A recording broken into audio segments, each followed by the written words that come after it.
In Kasina, the river was older than memory. It cut through the land like a scar that never healed, wide and brown, slow on the surface but violent underneath. From a distance, it looked calm, even gentle, but those who knew it understood the truth. The river pulled downward, not forward.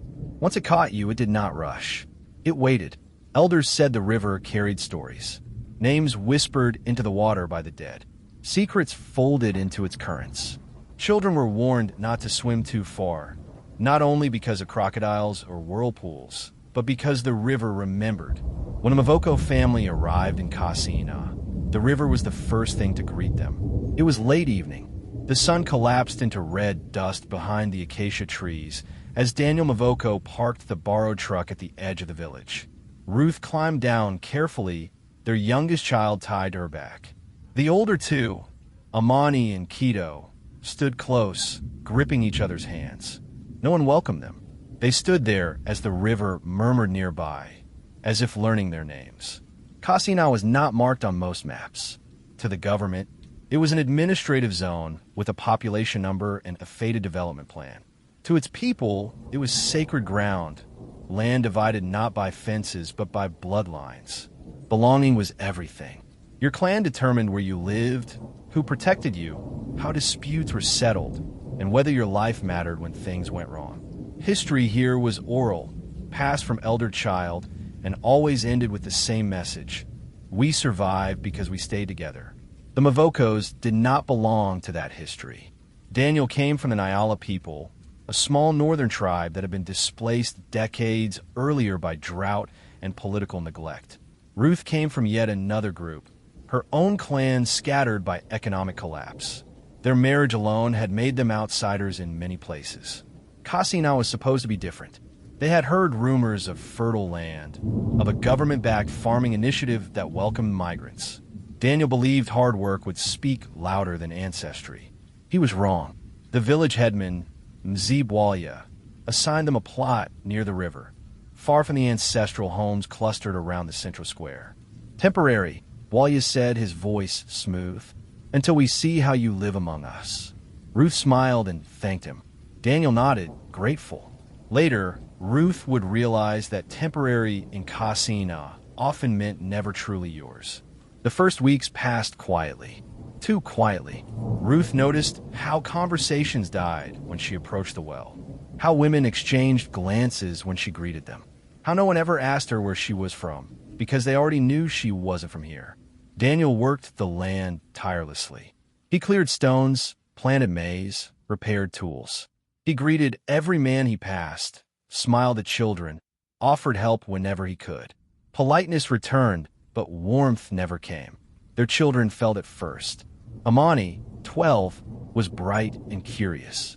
She loved school, but within a month, her enthusiasm dimmed.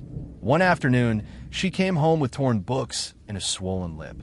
They said, "I don't belong," she whispered. Keto stopped playing near the village.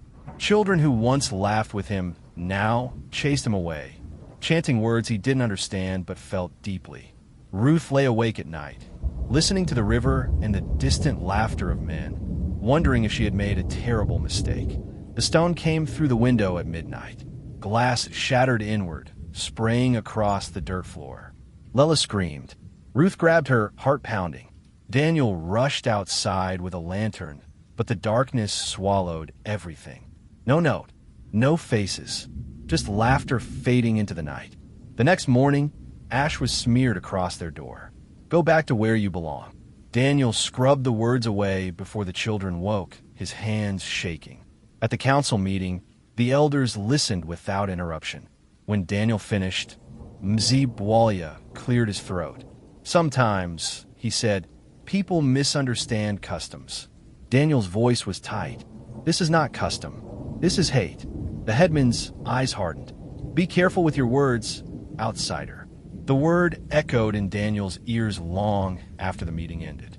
In Kasina, blood carried truth. Land disputes were settled by ancestry. Crimes were forgiven or punished depending on lineage.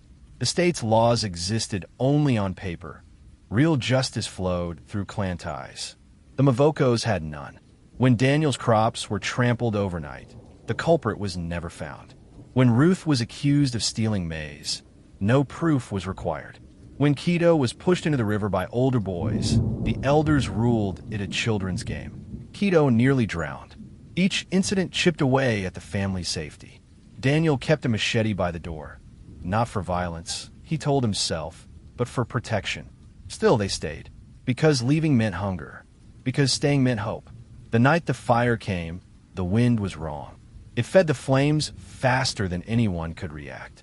By the time Daniel smelled smoke, the roof was already burning. Out, he screamed. They barely escaped. Neighbors gathered, not with water, but with watching eyes. No one helped.